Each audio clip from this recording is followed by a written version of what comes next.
I'm Eben Britton. And I'm Nate Jackson. And this is The Mindful Warrior. You know, this life is short. If we're not going to take care of our bodies, then we're not going to be here for long, and we're not going to be able to make a big impact on others. And that's what we all want to do. That's why you guys started this. That's why we want to jump on here and see if we can affect anybody out there, is because the world's just so much bigger.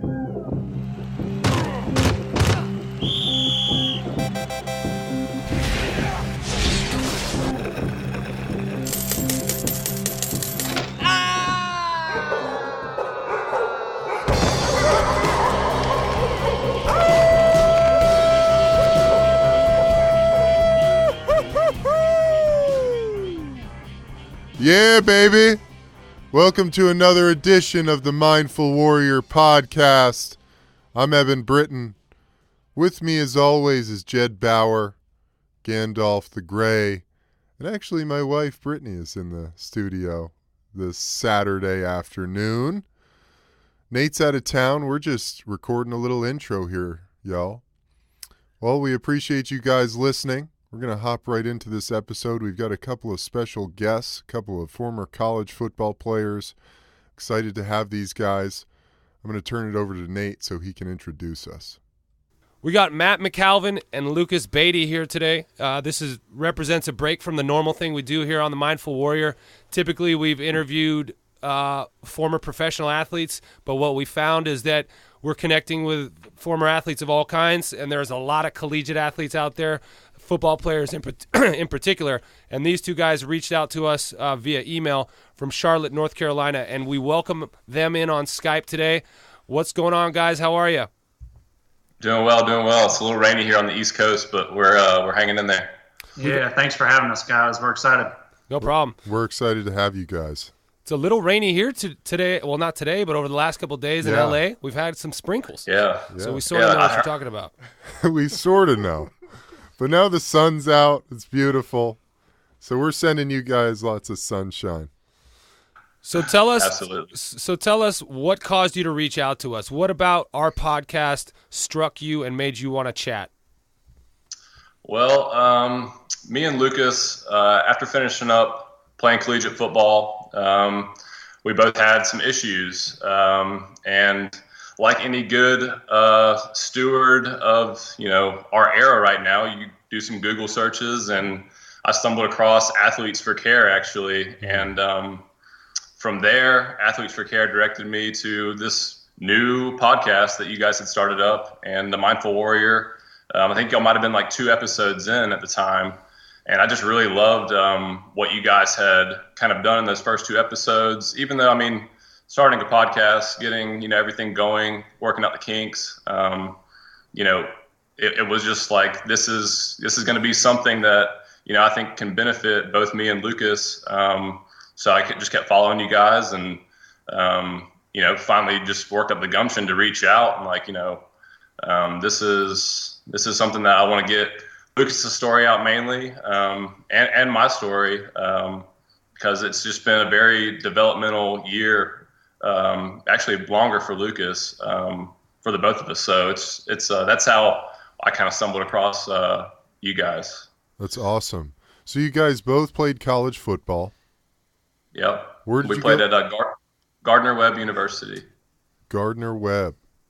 And Yes, what sir. positions did you guys play? Lucas played quarterback. I played right tackle. So I was protecting him many of game, and looking out for him. And, Luke. We were a D1 AA, but really nobody's heard of us. We we got to play a bunch of the big guys, and I think that's a misconception. Maybe not as many from, your followers, but a lot of people, is that you're either at that big level or you're at a little podunk, community college playing somewhere, and it's really not the case. We played big teams, and we had guys going to the league everywhere. So it's, just right under that top tier of team, but still the same hits. Yeah. Oh yeah, the dude. same. Yeah. I played. I played Division III football. People, it's football is football wherever you go. Guys are trying to make plays. They believe in what they're doing. And so I know exactly what you guys are talking about. And you guys obviously have a special bond because the right tackle and the quarterback are connected in a lot of ways. I love that. Eben here is a right tackle. He knows what it's all about. Yeah, I always had a great connection with the quarterback. So what years? We're roommates actually too. So that's awesome. We lived together. I mean, every waking moment, essentially, we were together. So. Oh wow, that's awesome. Yeah. So what years did you guys play, and how long have you been done? So I started in 2010, finished up in 2015, and Matt came in a year after me, and we both went the redshirt deal and then played for 4 years. Yep. Okay, so you guys are 2 or 3 years out. What, 24, 25 years old?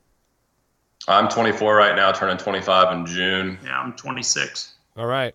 So start to talk a little bit about what kind of issues you guys are facing post football, and just start with that. Well, let's start with what did you guys what were some of the injuries and the issues you had during your careers that you're still dealing with now? Sure. So I'll kind of start. I've had 8 surgeries now through the playing years, and then 1 afterwards. So I had 2 knee surgeries, 2 elbow surgeries, a collarbone, 2 shoulder, and nose. Wow. And so it's been all over the place. Most of these came on the right side of my body, so I've been a little bit lopsided. Mm-hmm. And that's where most of my injuries are from.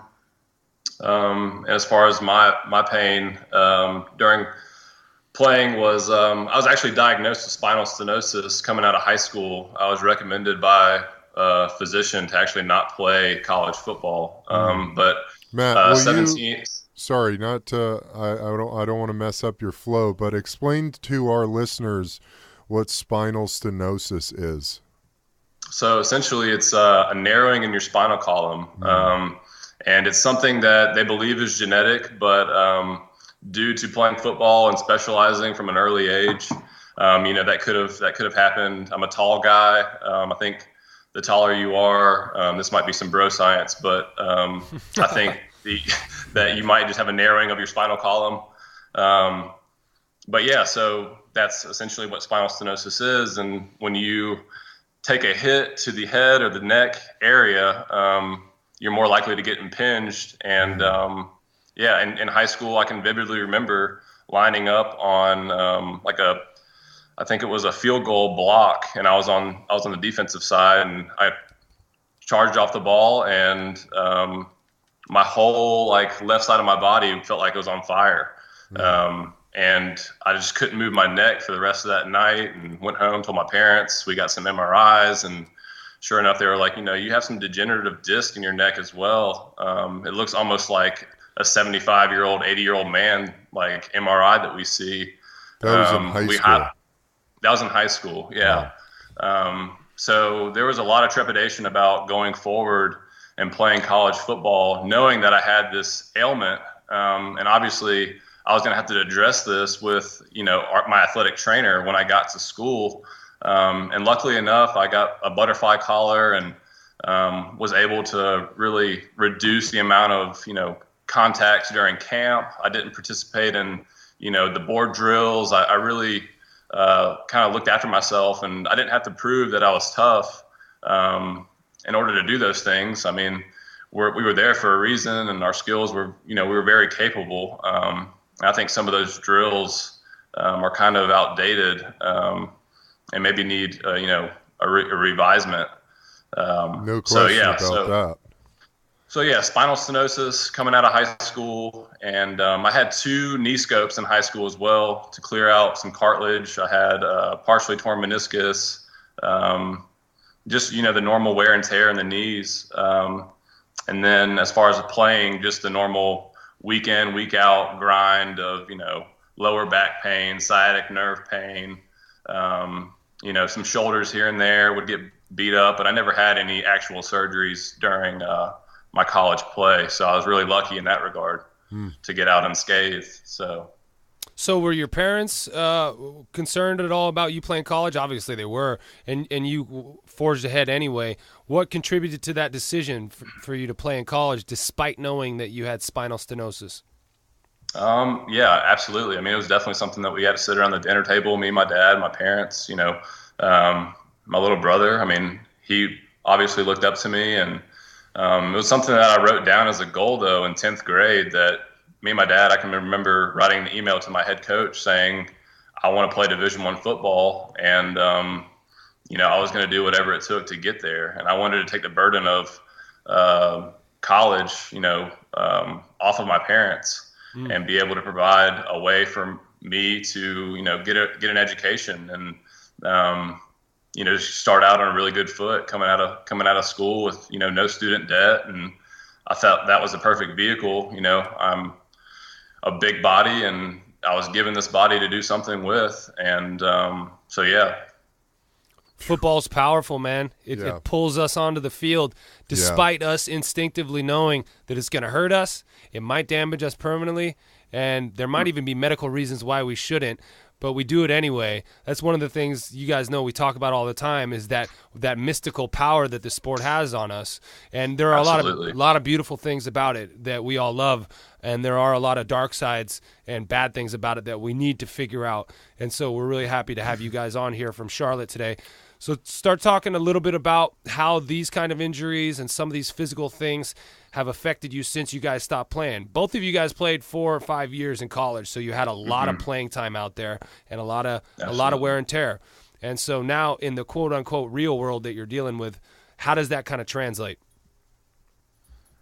Yeah, so I guess I'll start out. I got done a little bit before Matt, and still going back over to watch him play and stuff, but I started getting these headaches almost immediately when I got done, and could not explain them. Was working the 9 to 5 thing, and just could not explain why I was having these headaches. And then they continued to get worse, and then the light sensitivity started coming, heat sensitivity.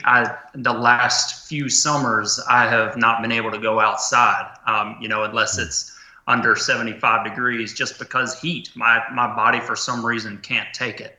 Wait, when you say you can't take it, how does it react? Do you feel faint? Sure. Yeah. So it's almost like everything clogs up, and the blood's not able to flow. And I've seen neurologists. In the last 3 years, I've seen 23 doctors now. Wow. And we've just been searching, trying to figure out what, whether it's neurological or, it's stemming from, I don't know, circulatory issues, something coming from the spine, the neck, the brain. We've been everywhere. But these weird things that I couldn't explain, that the doctors were not able to explain, and some just gave me medication, gave me shots in my head and neck to try to calm these things down, and but they continued to intensify, and the steroids they gave me just made it 100 times worse, and so I just kept going and kept getting these headaches. They were daily, and it would shut. Sorry to interrupt you, but what would onset them? Was it after a meal? Was it when you woke up? How would they start, and would anything make them go away? Yeah, so it was any kind of adversity, hot, cold, too much to eat, that my body was trying to break down. That's why they were thinking about your body's kind of fight or flight mode that it goes into, and seeing what could potentially be wrong there. Any type of adversity that I would go through throughout the day is what sparked it. Physical, and getting back, or mental, when you were thinking really hard too? That's correct. Yep. So I got to a point where I was doing, I wouldn't say I was really stressed out at work. I just no more than any college kid coming out, really. And I got to a point where I couldn't add up numbers like 11 plus 13. And me and Matt talk about this all the time, and he'll tell you some of the similarities there. But I got to a point where I was like, I cannot do this. I can't do it anymore. I was engaged. I was like, I can't live my life like this and get married like this. And So I went on kind of a medical sabbatical for about 7 or 8 months, just going up and down the East Coast, trying to figure it out. Almost came out to California to see, some of the best doctors, but then I found that everybody is quote unquote the best doctor. Right. So it's been a journey, man. So how's your health insurance been through all this? Do you have really good health insurance? You've been paying out of pocket? So it was on my parents, and good. then I recently. So I've come a long way. I mean, I'm to the point where I can deal with light through these glasses I was telling you about. I can deal with heat. I can deal with a lot of things a whole lot better. Probably 75% better than when it was at its worst about 2 years ago. And through all the shots, all the medications, there's been over 50 shots I've had in my head and neck. Jeez. And let's see. What have they been shooting? What have they been shooting in there? Yeah. So some of it is lidocaine, some of it's steroids, different Botox, different things like that to calm down the nerves that are just flaring up and just won't stop ever. The only thing that I would be able to do would be sit in a dark room, and that, sent me down another level of depression and a deep point where, and we'll go a little bit deeper here, that those suicidal thoughts started kicking in, which is what scared me the most, because that's not the person I am. I've never had anything like that. And that's what, makes me think about all these people that are having these things. And we've all heard about the, guys and girls that have taken their lives because of some depression. And I always, I had that idea that depression is, you think it up yourself. It's like ethereal. Exactly. And it's not. It can be brought about by pain, physical or mental. And a lot of times all the time it's something you haven't controlled to put yourself in that situation. Right. Absolutely. And there's so much of a stigma about, being an athlete, being tough. Nothing can get us down. Yeah. We can push through anything. And when you're having suicidal thoughts, I think all of us, to an extent, who played the game of football and even beyond that, have had those thoughts. So know that you're not alone there. And but Luke, so you had how many surgeries? So I had 8 surgeries. 8 surgeries. You had some concussions. A handful of concussions. Can you put a number on it? The doctors, we talked to them, and they're like, every Saturday or, Sunday for the guys that make it that far is like you're getting into a car wreck. And, you could call every one of those a concussion, but it's just so undefined. It's hard to know. Yeah. For sure. I could tell you I had 3 times where I lost memory of maybe the last quarter or the last 5 minutes or something like that. And then going back and watching film is crazy. Yeah. Like I was not there. Sure. Yeah, that's significant. And then the countless other times you came out of something woozy or disoriented and kept playing anyway. Yeah. Right. Right. In the email that Matt sent, he said that you had gone to the Mayo Clinic, which is, for those of you that don't know, that's one of the state-of-the-art medical institutions in the world, really. And you were denied. You were considered unqualified to be admitted as a candidate. That's correct. Yeah. What was their take, and how it sounds like, you're a bit of a medical anomaly at this point. And not really from my point of view. This sounds like something that, this is what happens to football players, this shit. Right. I think that you are at the extreme end of the spectrum of what all the physical and mental damage, the trauma that we experience can do to a person. But what was their take to say that you were unqualified? Well, they said that all the doctors that I had already seen, they reviewed all the paperwork and said they would do the same exact thing. So it was, a really good gut punch there, or bad gut punch there, that it just took it all out. Like, of course, the Mayo Clinic is going to look into anything because they've looked into everything. They looked into my sister-in-law who has special needs and figured out what was going on with her. They look into everybody who doesn't know what's going on with them. So that's why I was a bit of a letdown there. So they looked at everything you had done and said, there's literally nothing more that we can do. There are no more tests. There's no more diagnoses that we can make to try to get some clarity on this. Correct. Because all the CT scans, the MRIs, everything I had came back negative. Really? It's all normal?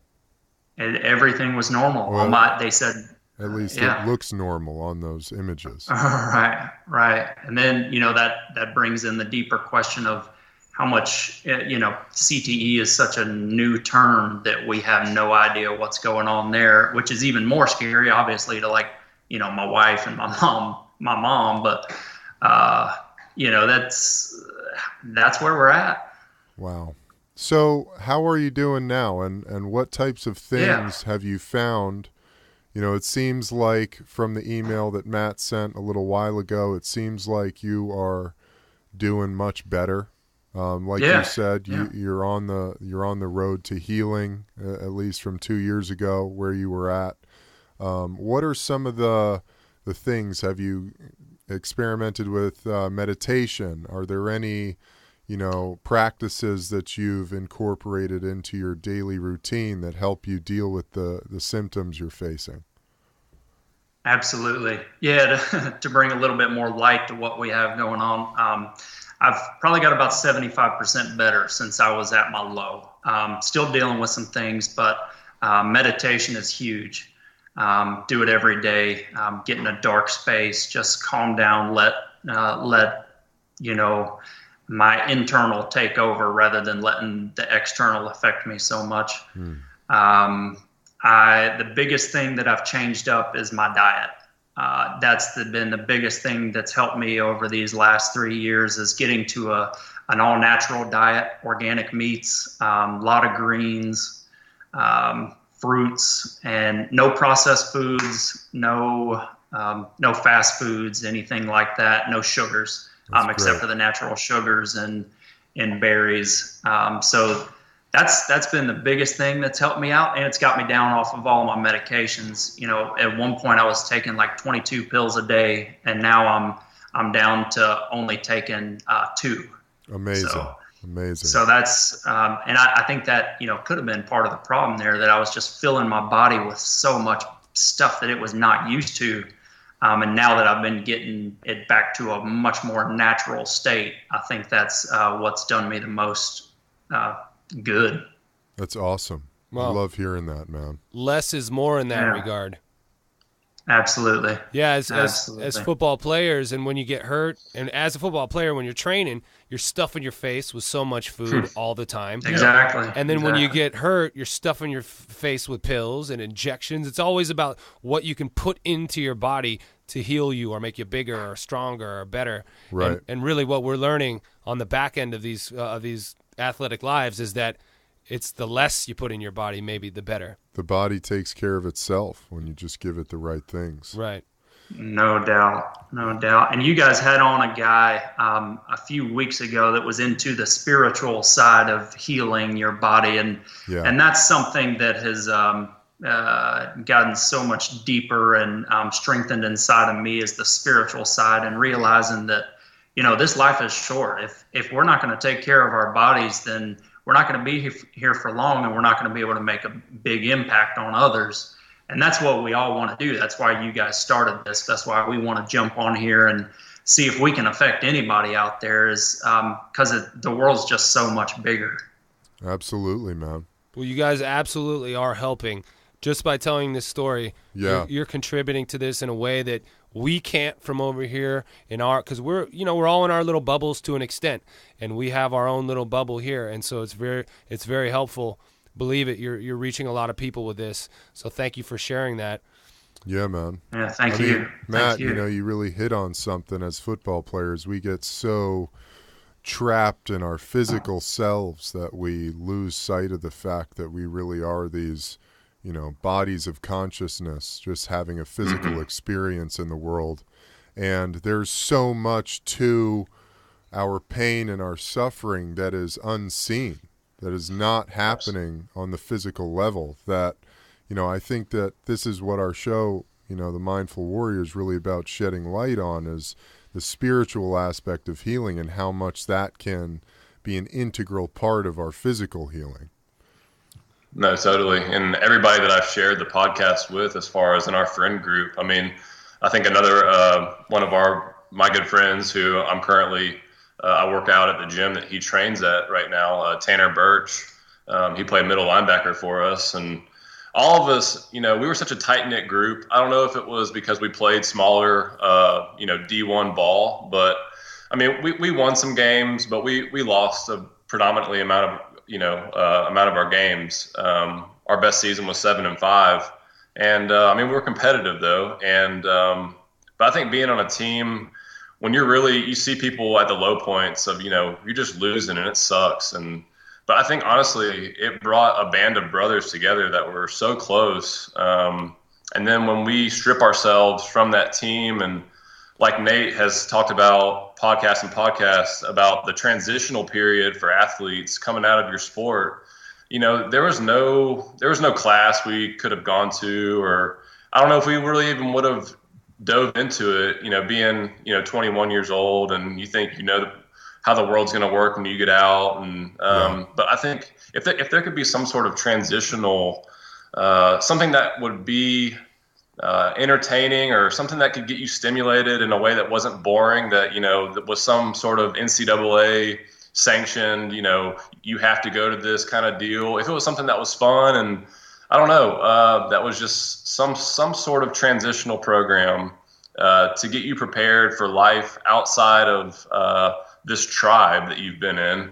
I think you'd come out so much more prepared, because all of us feel that we lack male interaction in our current day-to-day lives. If you have a brother, you have some male interaction there. If he's close, if you might live long distance, or but even then, when you go from a team of 90 to 95 guys, where the way that the discipline system is set up in football, you're late for a workout, give me 10 sleds after the workout, you're paid in full. That's not how the real world works. You show up to work late enough, your ass is fired. You can't pay for your tardiness with physical demands. So it's just a whole language that has to be relearned, coming out and being able to use your words instead of being able to use your body. We were applauded for demolishing the guy in front of us every practice, every game. That was a good behavior. So it's very different, but it's definitely attainable. We're very capable beings. We're very dynamic and able to do a whole bunch of things if we set our minds to it. It's just getting those reps, mental and physical, in the real world setting. I think that would go a long way for a lot of guys. So I know it would work for me, and that's kind of how my story kind of ties into this coming out of football. Yeah, man. So tell us a little bit about what you've been dealing with, Matt. So I finished up in 2015. After school and after football, like most guys, when you finish up, you end up going home, or you end up going to your destination city. Most guys, when we finished up, went to Charlotte and went and got just a normal entry-level job. I moved home. I'm actually from Augusta, Georgia.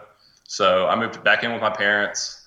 I was actually in an online master's degree program that I was completing because I got redshirted. I needed to have some curriculum. So I was in a master's program, finishing up online. I bumped into sorry to cut you off, but which in itself is such a culture shock to go from the environment like you just described, 90 of your best buddies, a very honest way of living, every day you're grinding together, to all of a sudden that being over, moving back in with your parents and getting a degree online, which is all just conceptual. You're doing emails, you're staring at a computer. Exactly. Yeah. You know? Exactly. That's gonna drive anybody crazy. Yeah. Yeah. I mean, there was no interaction as far as the class was involved. I mean, it was all very individualistic work and just submitting papers and Excel spreadsheets, and it was challenging. Don't get me wrong, but the level of human interaction was very minimal. So I come home, and therefore, no matter how challenging it is, it's not rewarding at all. Yeah. It is to a degree. I mean, I was very proud once I got my degree, and I was able to say, I have a master's degree before I'm, 24 years old. I got it when I was 23. That's awesome. What's your master's in? Is a business administration degree. Nice. Luckily, a whole bunch of guys on our team, we were very lucky and blessed to get our masters and be able to have 2 degrees under our belt with, very low money out of our pocket. So that's great.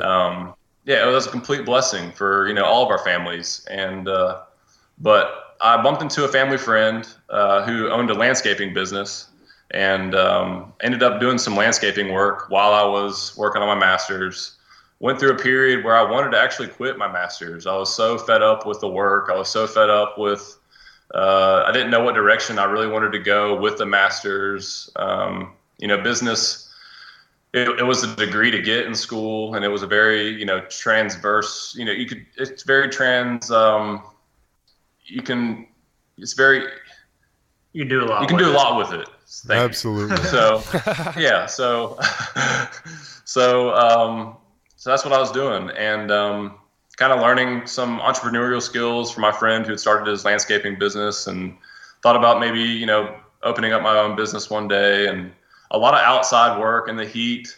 And during that time, I was also trying to lose my playing weight. I mean, when I was playing, I was 285 to 295. My heaviest, I was 305. And my biggest goal coming out of playing was to go ahead and get the weight off. And you did. When I started losing weight, yeah, I did. Yeah, so I'm down to like 220. Our guys 225 right now. Our guys at home can't see you. We can. You're looking svelte. You're looking great. Looking lean and mean, chiseled jawline, brother. Yeah. Intermittent fasting and I love a little bit of keto, paleo, a lot of water. So, yeah. So I went about it in kind of a, probably not the best way. I started doing a lot of cardio. I started really just like kind of beating my body up. I was working the landscape job in the summer, and then I'd go to the gym for, another hour and a half after work. And I would just punish myself in the gym and just get on the treadmill and just bust out. I was trying to get as fast of a mile time as I could, and just doing a whole bunch of just like crazy things, just like trying to find that, that football workout where I was just, just getting back into some high intensity training, some, accountability for myself, just being able to discipline my body in a way, and get some results. And I started seeing some great results. I had my diet. I was eating, chicken breast, broccoli, sweet potatoes, just really plain Jane diet every day.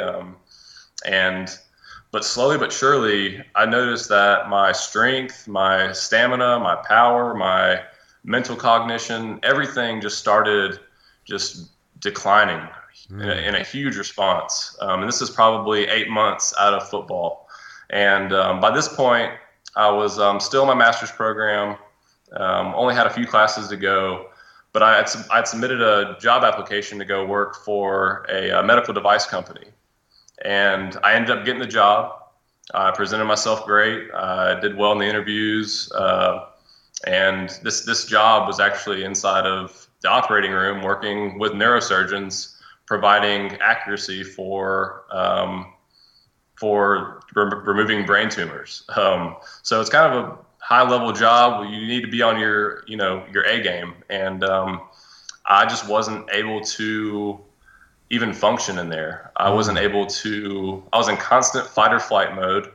I felt like everyone around me was almost like whispering things about me.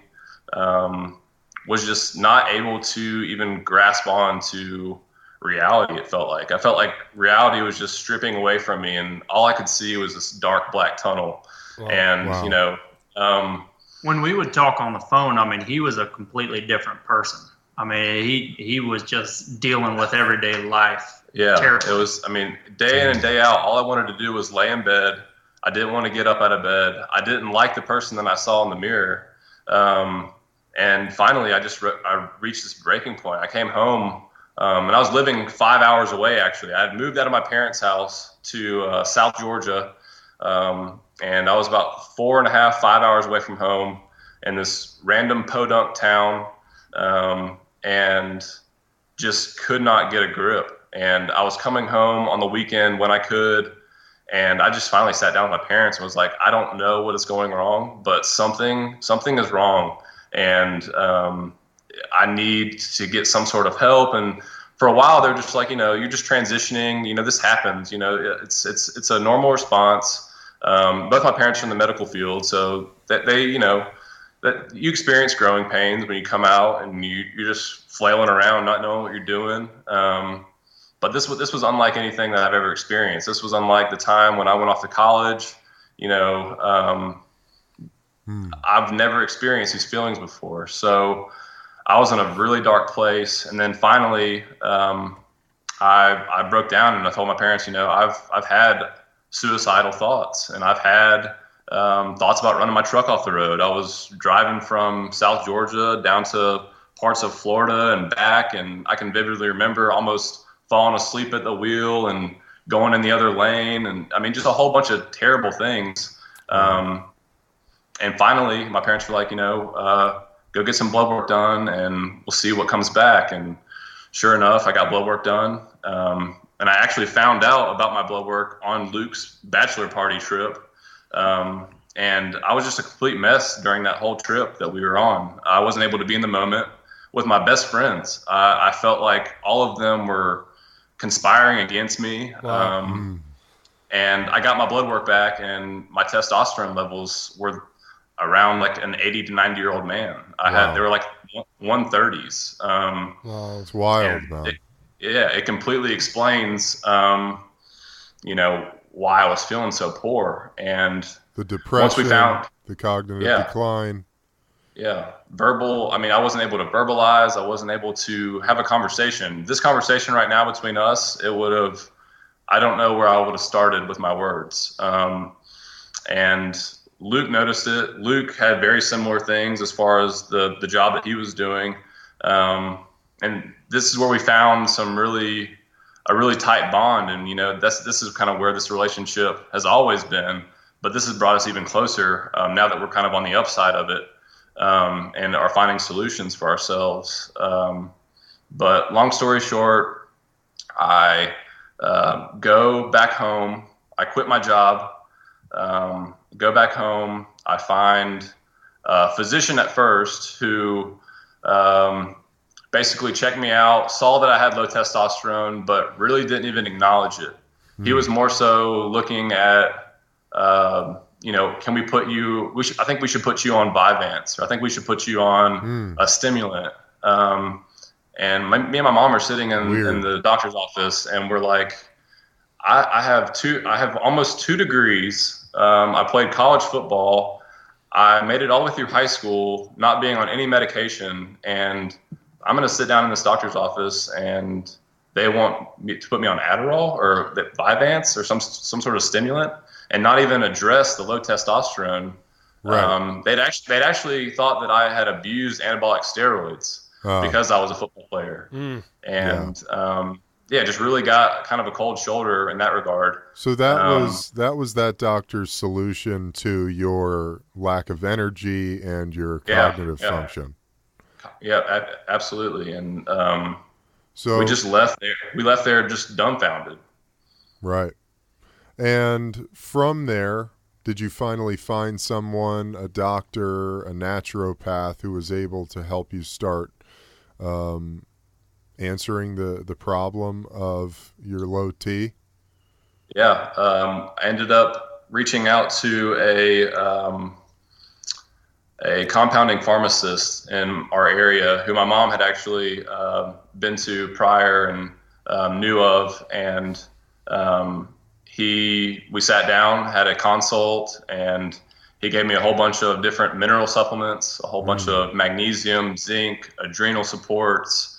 Cool. Really got me on a really dynamic cocktail of high-class minerals from Metagenics. I know you've had the chiropractor on here, kind of farther back, who mentioned SPM. Yeah. SPM active. I've been taking those, but he put me on a testosterone injection, and we did the testosterone injections as well as a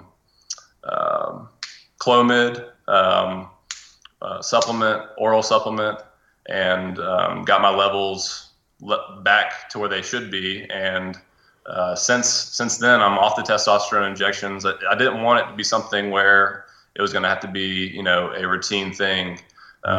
We wanted to see what the provocative testosterone injections would do and bring me back to a functional level. And I've been getting blood work done intermittently every month since then. And since I've got those treatments, I'm a whole lot better. So, Your testosterone levels have stayed the same? No, they've gone up. So I was originally a 132 on my initial reading when they found out it was low, and now I'm in the 600s and the 700s. Nice.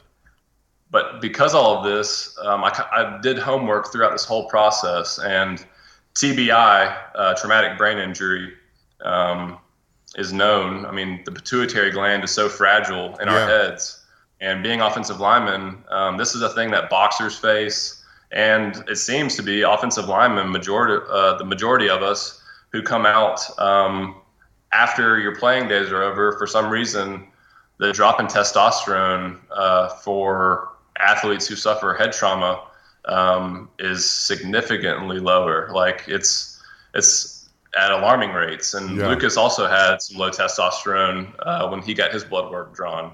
So I'm not sure if it was a culmination that exacerbated this with the diet, the exercise, and it kind of showed itself sooner than later. But definitely, a super humbling experience, and something that I've grown a whole lot from in this past year. So, wow, amazing, man. Well, I got to tell you that it's interesting to have you guys on here and to hear that particular piece of the story at this moment, because my wife and I were just having this conversation that she's in this wives group, wives of former NFL players on Facebook. There's over 2,000 women in this group sharing all sorts of stories about what their families are going through, what they're watching their husbands deal with. And this exact thing is something that's recently come up. It's been a big conversation among the wives, this issue of low testosterone among the men. They have no sex drive. They're depressed out of their minds, have no energy to do just about anything, have a really difficult time verbalizing anything, and you're just in a severely depleted state. And it started with, my wife was back in Columbus for her brother graduating, getting his PhD, and she happened to reconnect with one of my old teammates from the Jaguars' wives. They live out in Ohio, and they had brunch and started talking about what, the husbands are dealing with. And one of the things that came up was that my old teammate, even after getting the brain and body work done, remember the thing that we've done, Nate? Yep. The NFL gives us this brain and body sort of scan that's put on. It's very first class. They do everything from MRIs of the brain to blood work and so on, psychological testing. And the blood work came back, and according to the people at this brain and body scan, everything was totally fine. There was nothing wrong with my old teammate on paper. Everything looked good in his blood. His hormone levels were fine. That's it. And so Brock, my old teammate, he went home and he was just dealing with various psychological things, low energy, depressed all the time, not really sure what to do with himself. His energy, was really low, wasn't able to do much.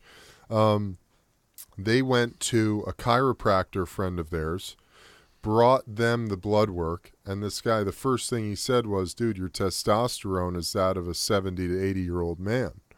Yeah. Put him on a bunch of supplements, natural supplements, and now he's feeling great, back to his old self. It's answered a number of the problems that he's been dealing with, and this is an issue. This is a problem that football players are dealing with, and it's guys. I think that you might be onto something with the guys in the trenches, this being a more prevalent issue.